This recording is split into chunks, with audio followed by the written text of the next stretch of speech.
The secret of public speaking. How to remain fearless and an expert എന്നതിനെക്കുറിച്ചാണ് നമ്മൾ ഇന്ന് discuss ചെയ്യാൻ പോകുന്നത്. എങ്ങനെ പബ്ലിക് സ്പീക്കിങ്ങിൽ നമുക്കൊരു എക്സ്പേർട്ട് ആകാം, എങ്ങനെ നമുക്ക് ഫിയർലെസ് ആയിട്ട് സംസാരിക്കാൻ സാധിക്കും, അതിൻ്റെയൊക്കെ ഒരു സീക്രറ്റിനെ കുറിച്ചാണ് നമ്മൾ ഇന്ന് ഡിസ്കസ് ചെയ്യുന്നത്. സോ ഇതെന്ന് പറയുന്നത് ബേസിക്കലി ഇത് പബ്ലിക് സ്പീക്കിംഗ് ഇഷ്ടപ്പെടുന്ന ആൾക്കാർക്ക് വേണ്ടിയുള്ള ഒരു വീഡിയോ ആണ്. നിങ്ങൾക്ക് ആ ഒരു താല്പര്യമുണ്ടെങ്കിൽ മാത്രമേ ഈ വീഡിയോ ത്രൂ ഔട്ട് കാണാവുള്ളൂ. അതായത് യു ഹാവ് ഒരു taste for speaking and also you like to speak in public. പക്ഷേ നിങ്ങൾക്ക് എന്തെങ്കിലും എവിടെയെങ്കിലും ഒരു ബ്ലോക്കേജസ് ഒക്കെ ഉണ്ടെങ്കിലാണ് ഈ വീഡിയോ നിങ്ങളെ ഹെൽപ്പ് ചെയ്യാൻ പോകുക എന്ന് പറയുന്നത് പ്രധാനമായിട്ട്. So first of all, if you are watching, make sure that you have the interest for public speaking. ആദ്യം നമ്മൾ ഡിസ്കസ് ചെയ്യാൻ പോകുന്നത് ആ ഫിയറിനെ കുറിച്ചാണ്. എന്തുകൊണ്ട് നമുക്ക് ആ ഒരു ഫിയർ വരുന്നു പബ്ലിക് സ്പീക്കിങ്ങിന് സമയത്ത്? എന്തുകൊണ്ട് ഫിയർ വരുന്നു? ഒരു പേടി, ഒരു ക്രൗഡിനെയൊക്കെ ഫേസ് ചെയ്യുമ്പോൾ എന്തുകൊണ്ടാണ് നമുക്കൊരു പേടി വരുന്നത്? So the first thing is that it's A fear of your ego. Fear is always coming from the ego എന്നാണ് നമ്മൾ മെയിനായിട്ട് നമ്മൾ മനസ്സിലാക്കേണ്ട ഒരു കാര്യമെന്ന് പറയുന്നത്. അത് നിങ്ങൾ ഒരുപാട് ഈഗോയിസ്റ്റിക് ആയിട്ടുള്ള ഒരാളാണെങ്കിൽ, അതായത് നിങ്ങൾക്ക് ഒരുപാട് മറ്റുള്ളവരുടെ ജഡ്ജ്മെൻറ്റിനൊക്കെ പേടിയുണ്ട്, ക്രിട്ടിസൈസേഷനൊക്കെ പേടിയുണ്ട്, ആൾക്കാർ എന്ത് വിചാരിക്കും, മറ്റുള്ളവർ എന്ത് വിചാരിക്കും, എപ്പോഴും നമുക്ക് ആ ഒരു റെസ്പെക്റ്റ് കിട്ടുമോ, ആൾക്കാർ നമ്മളെ കളിയാക്കുമോ, അങ്ങനെ ഒരുപാട് നമ്മൾ ഈഗോസെൻട്രിക്കും സെൽഫ് കോൺഷ്യസുമായിട്ട് ഒരു സെൽഫ് സെൻട്രിക് ആയിട്ട് ഒരുപാട് നമ്മളെക്കുറിച്ച് ഇങ്ങനെ ആ രീതിയിൽ ഈഗോസെൻട്രിക് ആവുകയാണെങ്കിൽ it's very difficult to be a public speaking expert. First you need is that you have to be freed from the fear of your ego. So ego എന്ന് പറയുന്നതെന്ന് പറഞ്ഞു കഴിഞ്ഞാൽ എപ്പോഴും അത് റെസ്പെക്റ്റ് ആഗ്രഹിക്കുന്നു, എപ്പോഴും അത് പെർഫെക്ഷനാണ്, എപ്പോഴും പെർഫെക്ഷൻ ആഗ്രഹിക്കുന്ന ഒരു ഐറ്റമാണ് ഈഗോ എന്ന് പറയുന്നത്, നമ്മുടെ ഈഗോ എന്ന് പറയുന്നത്. So if you keep your ego, it's always difficult to be a good public speaking expert എന്ന് പറയുന്നത്. Because there will be always judgement. നമ്മൾ പറയുന്ന കാര്യങ്ങൾ ചിലപ്പോൾ മറ്റുള്ളവർ ഓരോരുത്തരും പല രീതിയിലായിരിക്കും എടുക്കുന്നത്, അവർ ജഡ്ജ് ചെയ്യും, ചിലവർക്ക് അത് ഇഷ്ടപ്പെടണമെന്നൊന്നുമില്ല. സോ അങ്ങനെ നമുക്കൊരു മിക്സഡ് ആയിട്ടുള്ള റിവ്യൂസ് ആയിരിക്കും നമുക്ക് പലരിൽ നിന്ന് കിട്ടുക എന്ന് പറയാം. നമ്മുടെ സ്റ്റൈൽ ചിലപ്പം എല്ലാവർക്കും ഇഷ്ടപ്പെടണമെന്നുമില്ല. So people take differently. ഇപ്പോൾ നമ്മളൊരു കാര്യം ഒരു പബ്ലിക്കിന് മുമ്പിൽ അവതരിപ്പിക്കുമ്പോൾ ഓരോരുത്തരും പല ആംഗിളിൽ പല പേഴ്സ്പെക്റ്റീവിലാണ് അവരിലത് കാണുക എന്ന് പറയുന്നത്. അവരുടെ ഐഡിയോളജി, അവരുടെ വളർന്നു വന്ന അവരുടെ സാഹചര്യം, അവരുടെ റിലീജിയൻ, അവരുടെ പൊളിറ്റിക്കൽ സ്റ്റേറ്റ്മെൻറ്റ്സ്, അങ്ങനെ പല കാര്യങ്ങൾ ഇൻവോൾവ്ഡ് ആയിട്ട് ആ ഒരു പേഴ്സ്പെക്റ്റീവിലൂടെ ആയിരിക്കും നമ്മുടെ ആ ഒരു സ്പീച്ചിനെ അല്ലെങ്കിൽ ഇതിനെയൊക്കെ കാണുക എന്ന് പറയുന്നത്. So every person has their own viewpoints and way of seeing things. So പലരും പല രീതിയിലായിരിക്കും എടുക്കുന്നത്. So what you need is that you don't care about this judgment. ഇതിനെയൊക്കെ നമുക്ക് ഒരു ക്രിട്ടിസൈസിങ് അല്ലെങ്കിൽ ഒരു എന്താ പറയുക, ഒരു റിവ്യൂ എന്ന രീതിയിൽ നമുക്ക് എടുക്കാമെന്നല്ലാതെ നമ്മൾ അതിനെക്കുറിച്ച് ഓർത്ത് ഇങ്ങനെ ബോധേഡ് ആയി കഴിഞ്ഞാൽ you cannot be a good public speaking expert, because there will be always criticism from other people, judgment ഒക്കെ ഉണ്ടായിരിക്കും. പക്ഷേ അതൊക്കെ ആ ഒരു റെസ്പെക്റ്റബിലിറ്റിയും കാര്യങ്ങളൊക്കെ മാറ്റി വെച്ചിട്ട് you love to speak something. നിങ്ങൾക്കൊരു ആശയമുണ്ട്, നിങ്ങൾക്ക് നിങ്ങളുടെ ഒരു പബ്ലിക്കിന് മുന്നിൽ അവതരിപ്പിക്കണം എന്നുണ്ടെങ്കിൽ you go freely and speak your self and don't care about respect and so many things like that. അതിനൊക്കെ വേണ്ടി പോവുകയാണെങ്കിൽ you become egocentric and the fear starts pulling you back. So ആ ഒരു ഈഗോലെസ്നെസ് ആയിട്ട് നമ്മുടെ ആ ഒരു സ്പീക്കിങ്ങിന് വേണ്ടി ഒരു ഇൻട്രസ്റ്റിൻ്റെ പുറത്ത് നമ്മൾ പബ്ലിക് സ്പീക്കിംഗ് ഒക്കെ ചെയ്യുമ്പോഴായിരിക്കും, ഒരു പ്ലാറ്റ്ഫോമിൽ ചെയ്യുമ്പോഴായിരിക്കും അതൊന്നും കൂടെ നമുക്ക് ഈസി ആയിട്ട് എൻജോയബിൾ ആയിട്ട് നമുക്ക് ചെയ്യാൻ സാധിക്കുക എന്ന് പറയുന്നത്. Next important thing, speak from your spontaneity and not from memory. Spontaneous ആയിട്ട് സംസാരിക്കാൻ ശ്രമിക്കുക. അതായത് നമ്മുടെ ആ ഒരു എന്താ പറയുക, കാണാതെ പഠിച്ച് നമ്മളിങ്ങനെ ഒരു കാണാപ്പാടം നമ്മളൊരു സ്പീച്ചൊക്കെ പഠിച്ച് പറയുന്നതിലും ഭേദം നമ്മുടെ ആ ഒരു സ്പോണ്ടേനിയസ് ലെവലിൽ നിന്ന് നമ്മൾ സംസാരിക്കാനുള്ള ആ ഒരു ക്വാളിറ്റി ഡെവലപ്പ് ചെയ്യുന്നതായിരിക്കും എപ്പോഴും ബെറ്റർ എന്ന് പറയുന്നത്. ബിക്കോസ് എന്നെ ഏറ്റവും കൂടുതൽ ഹെൽപ്പ് ചെയ്തത് ആ ഒരു ഇതാണ്. ഞാൻ സ്കൂൾ കാലഘട്ടങ്ങളിലൊക്കെ പബ്ലിക് സ്പീക്കിംഗ് ഒക്കെ ചെയ്യുമ്പോൾ ഞാൻ കാണാതെ പഠിച്ച് പോയിൻറ്റ്സൊക്കെ കാണാതെ പഠിച്ചുള്ള ഒരു ടൈപ്പ് ഓഫ് സ്പീച്ച് ആയിരുന്നു. പക്ഷേ അത് ഭയങ്കര ആർട്ടിഫിഷ്യലാണ്. നമ്മൾ മെമ്മറി മാത്രം ഡിപ്പെൻഡ് ചെയ്തുകൊണ്ടുള്ള ഒരു ടൈപ്പ് ഓഫ് സ്പീച്ചസ് ആയിരുന്നു ഞാൻ എൻ്റെ സ്കൂൾ കാലഘട്ടം. കാരണം നമുക്ക് അതേ അറിയുള്ളൂ, വേറെ ഒന്നും അറിയില്ല, നമുക്ക് സ്പോണ്ടേനിയസ് ഒന്നും ആരും പറഞ്ഞു തരത്തില്ല. പിന്നീടുള്ള ഞാൻ തന്നെയുള്ള എന്താ പറയുക, എനിക്കിത് ഓഷോയുടെ ഡിസ്കോഴ്സസിൽ നിന്നാണ്, ഓഷോയുടെ പ്രഭാഷണങ്ങളിൽ നിന്നാണ് ഈ ഒരു സ്പോണ്ടേനിയസ് സ്പീച്ചിങ്ങിനെ പറ്റി എനിക്ക് ഒരു ഐഡിയ കിട്ടിയെന്ന് പറഞ്ഞു. അതായത് ഓഷോ പുള്ളി പറയാറുള്ള കാര്യമാണ്, പുള്ളി എപ്പോഴും പുള്ളിയുടെ പ്രസംഗങ്ങളൊന്നും പ്രീ ഹാൻഡ് ആയിട്ട് പ്രിപ്പയർഡ് ആകാറില്ല. He never prepares for his speech. അദ്ദേഹം വരുന്നു, ആൾക്കാർ ക്വസ്റ്റ്യൻ ചോദിക്കുന്നു, അതിന് ആൻസർ പറയുന്നു, അല്ലെങ്കിൽ ഏതെങ്കിലും ഒരിപ്പം എന്താ പറയുന്നത് ഒരു വിവർത്തനമൊക്കെ ആയിരിക്കും, ചിലപ്പോൾ ഭഗവത്ഗീത വിവർത്തനമായിരിക്കാം, അല്ലെങ്കിൽ യോഗസൂത്രങ്ങളുടെ വിവർത്തനങ്ങളൊക്കെ ആയിരിക്കാം. അങ്ങനെ പല ബുക്സൊക്കെ പുള്ളി അതിനെ എക്സ്പ്ലെയിൻ ചെയ്യും, സൂത്രാസൊക്കെ എക്സ്പ്ലെയിൻ ചെയ്യും. ഇതൊക്കെ പുള്ളി ഒരു സ്പോണ്ടേനിയസ് ആയിട്ടാണ് പുള്ളി എല്ലാം ചെയ്യാന്ന് പറയുന്നത്. He never prepares beforehand. ആൾക്കാരൊരു ക്വസ്റ്റ്യൻ ചോദിക്കുന്നു, അപ്പോൾ പുള്ളിക്ക് എന്താണ് തോന്നുന്നത്? He trust his spontaneity, trust his words, his authenticity, അതിനെയൊക്കെ ട്രസ്റ്റ് ചെയ്തുകൊണ്ട് സ്പോണ്ടേനിയസ് ആയിട്ടുള്ള ആ ഒരു വേ ഓഫ് സ്പീക്കിംഗ് ആണ് ഓഷോ എപ്പോഴും ഫോളോ ചെയ്തുള്ളതെന്ന് പറയുന്നത്. സോ ഈ ഒരു ഐഡിയ എനിക്ക് കിട്ടിയപ്പോൾ എനിക്ക് എപ്പോഴും ഒരു ഡിഫിക്കൽട്ടായിരുന്നു ഇങ്ങനെ സ്പീച്ചൊക്കെ ഇങ്ങനെ പ്രീ ഹാൻഡായിട്ട് പ്രിപ്പയർ ചെയ്ത് ഇന്ന പോയിന്റ് ഇന്ന് മെമ്മറി യൂസ് ചെയ്യും, ഒരുപാട് മെമ്മറി ഡിപ്പെൻഡ് ചെയ്ത് നമ്മൾ സ്പീച്ച് ഡെലിവറി ചെയ്യാന്ന് പറയുന്നത് വളരെ ഡിഫിക്കൽട്ടായിട്ടുള്ള കാര്യമായിരുന്നു. സോ ഓഷോയുടെ ഈ ഒരു ഐഡിയ എനിക്ക് തോന്നിയപ്പോൾ ഞാൻ ജസ്റ്റ് എക്സ്പെരിമെൻറ്റ് ചെയ്ത് ഞാൻ നോക്കിയായിരുന്നു. എൻ്റെ യൂണിവേഴ്സിറ്റി കാലങ്ങളിലൊക്കെ ആണ് ഞാനിത് ട്രൈ ചെയ്ത് നോക്കിയത്. പിന്നെ എനിക്ക് കിട്ടിയ കുറച്ച് പബ്ലിക് സ്പീക്കിംഗ് പ്ലാറ്റ്ഫോംസിന് ഞാനിത് പ്രയോഗിച്ചിട്ടുണ്ട്. So it always works for me. എനിക്കത് ഭയങ്കരമായിട്ടും ഈ ഒരു എന്താ പറയുന്നത്, എൻ്റെ ഒരു നേച്ചറുമായിട്ട് ഭയങ്കരമായിട്ട് ഒരു ഒതൻറ്റിസിറ്റി എനിക്ക് ഫീൽ ചെയ്യാൻ തുടങ്ങി. ബിക്കോസ് നമ്മൾ ഈ കാണാതെ പിടിച്ച് പറയുമ്പോൾ നമുക്ക് എപ്പോഴും ഒരു മെമ്മറി ഡിപ്പെൻഡ് ചെയ്യുമ്പോൾ എപ്പോഴും ഒരു ടെൻഷൻ വരും. അതായത് മറന്നു പോകും, അടുത്ത പോയിന്റ് എന്താണ്, ഇന്ന പോയിന്റ് എന്താണെന്നൊക്കെ പറഞ്ഞ് നമുക്ക് ഒരുപാട് ഇങ്ങനെ നമ്മൾ ടെൻഷൻ വരും. പക്ഷേ നമ്മൾ സ്പോണ്ടേനിറ്റി ഡിപ്പെൻഡ് ചെയ്യുന്ന നേരത്ത് ഐ ഡോണ്ട് നോ, എനിക്ക് നാച്ചുറലി ഇത് വേർഡ്സ് വരാൻ തുടങ്ങി. എനിക്ക് എത്ര നേരം വേണമെങ്കിലും സംസാരിക്കാൻ പറ്റുന്നുണ്ട്. സോ ആ ഒരു ഇറ്റ് ഈസ് ലൈക്ക് എന്താ പറയുന്നത്, ഒരു മ്യൂസീഷ്യൻ ഇങ്ങനെ പാട്ട് പാടുന്ന പോലെ, അല്ലെങ്കിൽ എന്താ പറയുക ഒരു ഫ്ലോ, ഒരു എന്താ പറയുന്നത്, ഒരു ഫ്ലോ അനുസരിച്ച് എനിക്ക് വേർഡ്സ് വരാൻ തുടങ്ങി. I was able to trust my being and it was happening. I was able to deliver beautiful speeches. ഒരു സ്പോണ്ടേനിയസ് ലെവലിൽ എനിക്ക് പോകാൻ പറ്റുന്നതുകൊണ്ട് നന്നായിട്ട് എനിക്ക് പോകാൻ പറ്റിയിട്ടുണ്ട്. സോ ഞാൻ മനസ്സിലാക്കിയ കാര്യം എന്ന് പറയുന്നത്, എനിക്ക് എന്തുകൊണ്ട് സ്പോണ്ടേനിയസ്ലായിട്ട് ഒരുപാട് സംസാരിക്കാൻ പറ്റുന്നു എൻ്റെ ഒരു ടോപ്പിക്കിലെന്ന് പറഞ്ഞു കഴിഞ്ഞാൽ, മെയിനായിട്ട് നമുക്ക് ആ ഒരു നമ്മൾ സംസാരിക്കുന്ന സബ്ജക്റ്റിൽ നമുക്ക് ആ ഒരു പാഷൻ വേണം. അത് നമ്മൾ എപ്പോഴും ശ്രദ്ധിക്കണം. ഇപ്പം നമ്മൾ എപ്പോഴും സംസാരിക്കാൻ പോകുന്ന ടോപ്പിക് എന്ന് പറയുന്നത് അതിനോട് നമുക്കൊരു ഇൻട്രസ്റ്റ് ഉണ്ടോ, കുറച്ചെങ്കിലും ഒരു ഇൻട്രസ്റ്റ് വേണം. ഇൻട്രസ്റ്റ് ഉണ്ടെങ്കിൽ മാത്രമേ നമുക്കതിലേക്ക് സംസാരിക്കാൻ പറ്റുള്ളൂ. ഇപ്പം ഞാൻ മെയിനായിട്ട് പബ്ലിക് സ്പീക്കിങ്ങിലൊക്കെ സംസാരിച്ചുള്ളൂ മെഡിറ്റേഷനെ പറ്റിയാണ് ഞാൻ കൂടുതൽ സംസാരിച്ചിട്ടുള്ളൂ. Because I'm basically meditation teacher. So ഈ മെഡിറ്റേഷനോടുള്ള എൻ്റെ അമിതമായ ഒരു പാഷനും അതിൽ ഞാൻ ഒരുപാട് വർഷങ്ങളായിട്ട് വർക്ക് ചെയ്യുന്നതും കൊണ്ട് എനിക്ക് ഒരുപാട് ഒരു ഇൻഡെപ്തായിട്ടൊരു നോളജും ഇൻസൈറ്റും എനിക്ക് ഓൾറെഡി വന്നു കഴിഞ്ഞിട്ടുണ്ട്. സോ അതുകൊണ്ട് എനിക്ക് it's like expressing my self. ഞാനൊരു വേറൊരാളിൽ നിന്ന് കോട്ട് ചെയ്തിട്ടോ അല്ലെങ്കിൽ വേറൊരാളുടെ എക്സ്പീരിയൻസ് അല്ല കോട്ട് ചെയ്യുന്നത്. എനിക്കെപ്പോഴും I have something on my own to say, because I have been in this path for a long time. So അതുകൊണ്ട് എനിക്ക് സ്പോണ്ടേനിയസ് ആയിട്ട് വേർഡ്സ് ഓട്ടോമാറ്റിക്കലി വരും when I am talking about meditation. So that's one of the important thing you have to note, that when you're talking about something, make sure that you are very much passionate and interested about that subject. നിങ്ങൾക്ക് interest ഇല്ലാത്ത subject ആണെങ്കിൽ സംസാരിക്കാൻ പോകരുത്. Because വെറുതെ കിടന്ന് നമ്മളൊരു artificial speech create ചെയ്യുന്നതിലും ഭേദം it has to be connected with your being. നമ്മുടെ ആ ഒരു സത്യമായൊരു കണക്ഷനുള്ള ഒരു സബ്ജക്റ്റിനെ കുറിച്ചായിരിക്കണം നമ്മൾ എപ്പോഴും സംസാരിക്കുക എന്ന് പറയുന്നത്. ബിക്കോസ് ഇറ്റ് ഗീവ്സ് നമുക്ക് കേട്ടുകൊണ്ടിരിക്കുന്നവർക്കും ഒരു ഒതൻറ്റിസിറ്റി അത് ഫീൽ ചെയ്യും when you talking some realistic stuff that is connected to you. So that's what matters. As a second point I'm mentioning, speak from your spontaneity and not from your memory.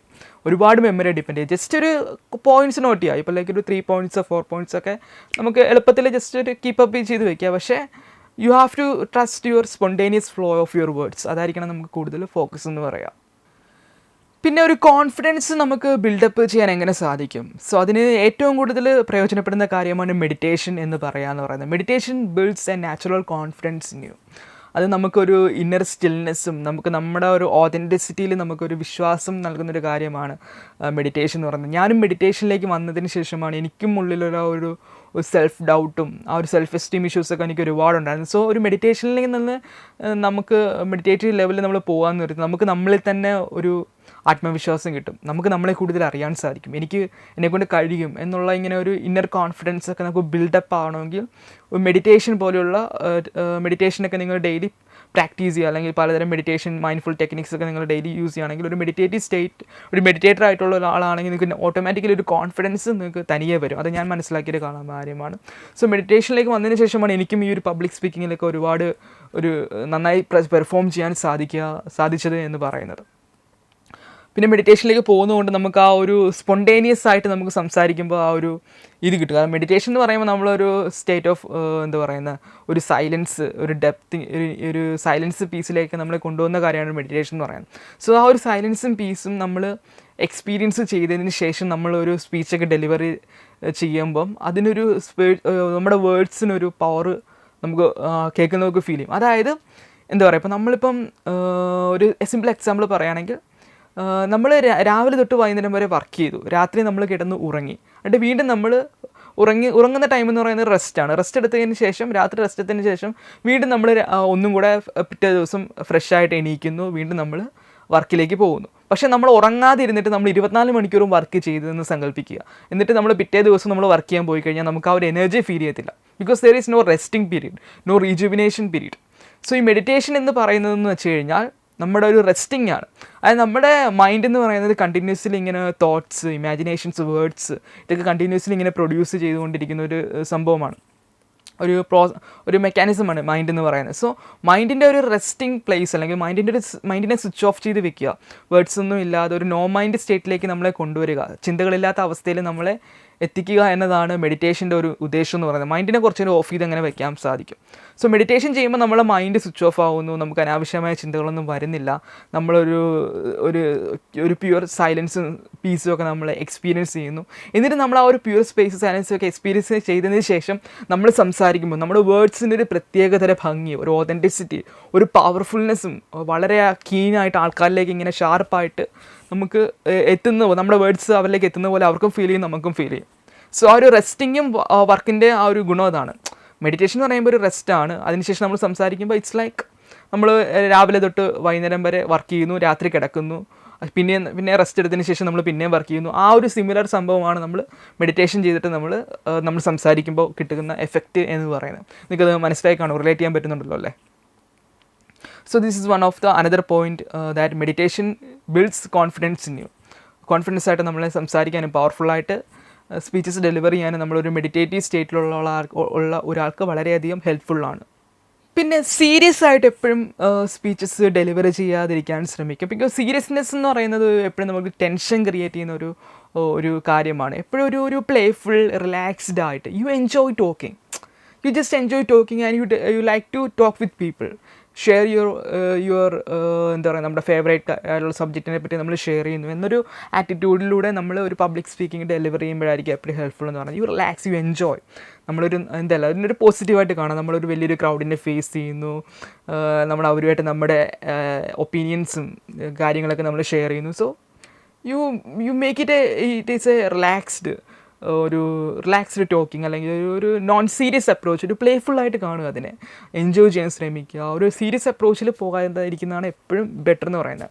Because seriousness gives always tension.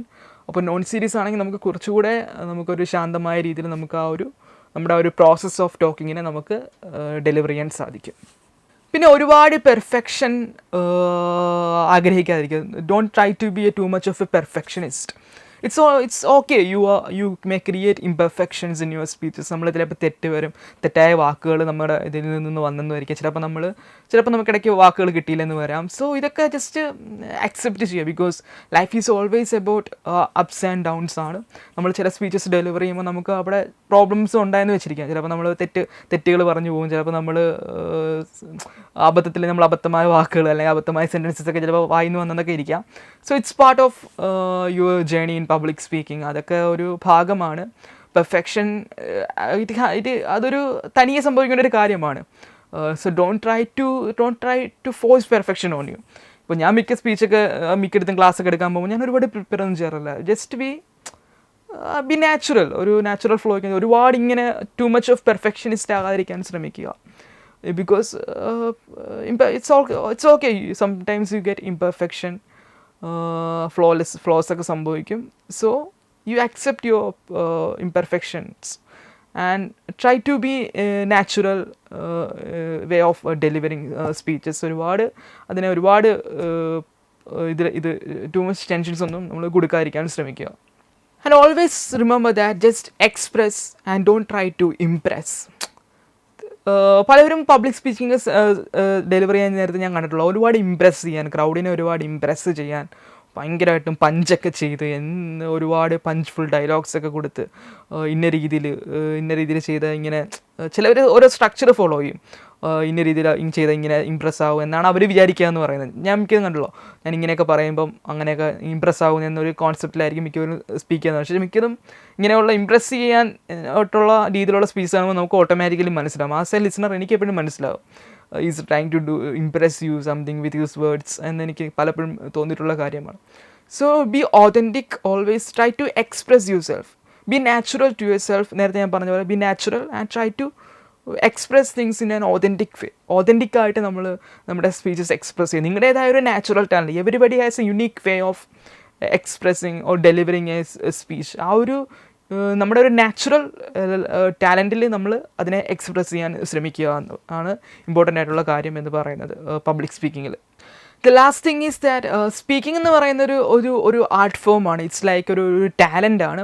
So നിങ്ങൾക്ക് ആ talent ഉണ്ടോ ഇല്ലയോ എന്നുള്ളത് ആദ്യമേ തിരിച്ചറിയുക. Because just like you A singer sings A song, ഒരു musician ഒരു പാട്ട് പാടുമ്പോൾ നമുക്ക് ആ ഒരു പാട്ട് കേൾക്കുന്ന ആൾക്കാർക്ക് അത് സൂത്തിങ് ആയിട്ടുള്ളൊരു ഫീലിംഗ് പോലെ പബ്ലിക് സ്പീക്കിംഗ് എന്ന് പറയുന്ന ഒരു ആർട്ട് ഫോം ആയിട്ടാണ് ഞാൻ അതിനെ കാണുക എന്ന് പറയുന്നത്. ബിക്കോസ് നമ്മളൊരു സ്പീച്ച് ഡെലിവറി ചെയ്യുമ്പോൾ ആ ഒരു ലിസണറിലേക്ക് ആ ഒരു ഇമ്പാക്റ്റ് നമുക്ക് കൊണ്ടുവരാൻ സാധിക്കണം. അത് ഉണ്ടാക്കാൻ സാധിക്കുന്നുണ്ടോ ഇല്ലയോ എന്ന് നിങ്ങൾ എപ്പോഴും ടെസ്റ്റ് ചെയ്യേണ്ട ഒരു കാര്യമാണ്. Because if you have A natural talent in public speaking, automatically the listeners also will feel that is also get effect, അല്ലെങ്കിൽ ഒരു ഇമ്പാക്റ്റ് നമുക്ക് ഉണ്ടാക്കാൻ സാധിക്കും എന്നത് നമുക്ക് നമ്മുടെ ലിസണേഴ്സിൽ നിന്ന് നമുക്കത് റിഫ്ലക്റ്റ് ചെയ്യാൻ സാധിക്കും. അതുണ്ടോ ഇല്ലയോ എന്ന് നമ്മൾ എപ്പോഴും ചെക്ക് ചെയ്യാം. നമ്മൾ പബ്ലിക് സ്പീക്കിംഗ് ചെയ്യുന്ന സമയത്ത് ആ ഒരു ഇമ്പാക്റ്റ് ഉണ്ടാക്കാൻ സാധിക്കുന്നില്ല എങ്കിൽ നിങ്ങൾ ഈ ഒരു മേഖലയിൽ പോകാതിരിക്കുന്നതായിരിക്കും ബെറ്റർ എന്ന് പറയുന്നത്. കാരണം വെറുതെ ആൾക്കാരെ ബോറടിപ്പിക്കുന്നതിലും ഭേദം നമ്മൾ ഈ ഒരു പാതയിലേക്ക് ഇറങ്ങിത്തിരിക്കാതിരിക്കുന്നതാണ് ബെറ്റർ എന്ന് പറയുന്നത്. Make sure that you always have the talent for public speaking. ആ ഒരു നാച്ചുറൽ ടാലൻറ്റ് ഉണ്ടോ ഇല്ലയോ എന്ന് നമ്മളെപ്പോഴും നമ്മളെ തന്നെ ഒന്ന് അനലൈസ് ചെയ്ത് തിരിച്ചറിയേണ്ടത് അത് വളരെയധികം ഇമ്പോർട്ടൻ്റ് ആണ്.